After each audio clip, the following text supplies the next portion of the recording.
I think the large trait that I admire in other leaders is relationship building skills. It's so critical to everything that we do, leadership and other, really, in our lives. And part of that has to do with a lot of sub-traits, if you will, of relationship buildings or skills that one must have. Things like listening skills, things like the ability to trust, things like the ability to love or care for someone else in the context in which you're trying to be a leader. So for me, it's about all of that, which is really not one trait, I guess, or characteristic. But when I think back about the strong leaders in my life, the leaders that I like to observe and I like to emulate, all of them have that attribute. That's part of what enables them to motivate and inspire, which is really at the core of leadership.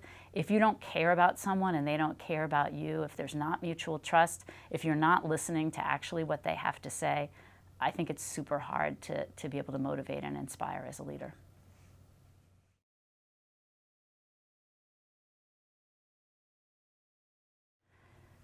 Unfortunately, I've learned the answer to this question by failure in this regard. I think the strongest thing a leader should not do is to gossip or to talk about someone behind their back, talk to someone else about someone behind their back.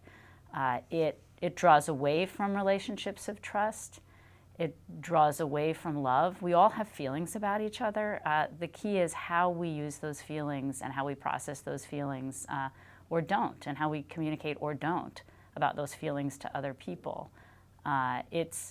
It's ruined a lot of relationships in my life where I aspired to lead other people, to have, and with email this happens even more frequently, to have word of something that I've said about someone, either get back around to that person or get around to people who care about that person.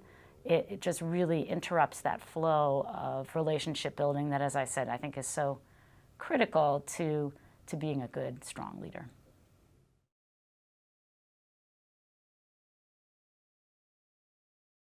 The biggest challenge that I've had as a leader is overcoming rejection, picking myself back up off the pavement, dusting myself off, and moving forward to attempt to continue to lead from wherever I then am after the rejection. If you're a leader, it doesn't matter what your title is.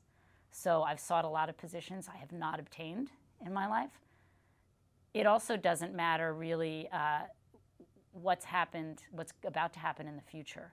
If you can stay mindful about the moment and you can step back from rejection and say that was yesterday, there's always tomorrow, but what can I do today? It really enables you to push on, especially if you care about the team you desire to lead. And so that comes back to issues of love and relationship building, believing in the institutions you associate yourself with and causes that you associate yourself with. All of that is really part of being able to get back up and move on.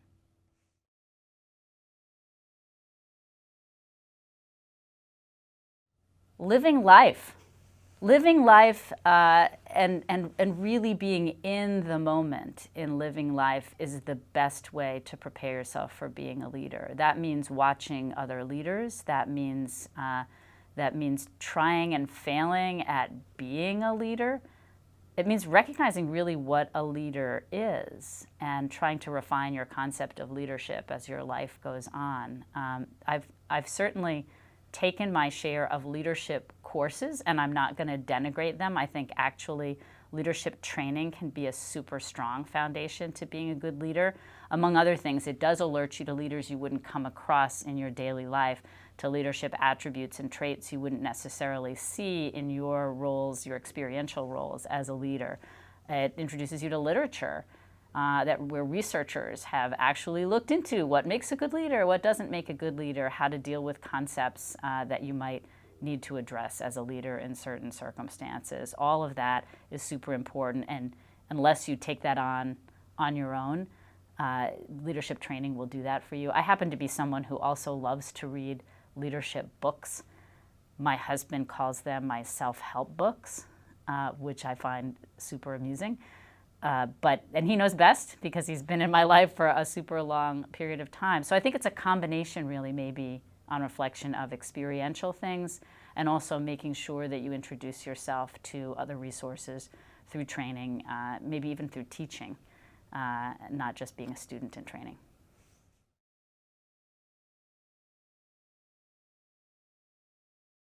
I suppose the same things I value in leadership, that relationship building set of skills. I think maybe what emerges for me a lot with people initially is how transparent and candid they are.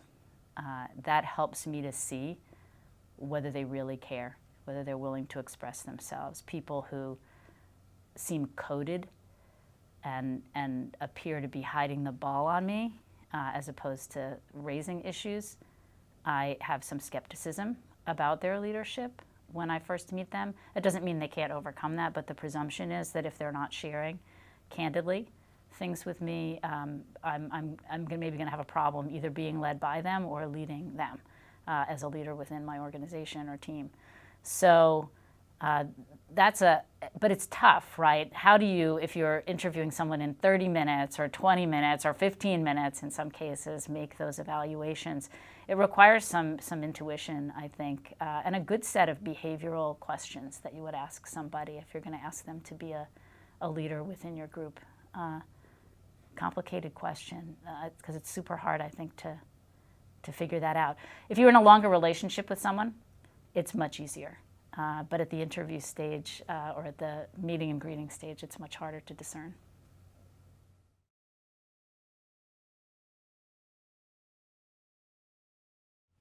Stay in the game.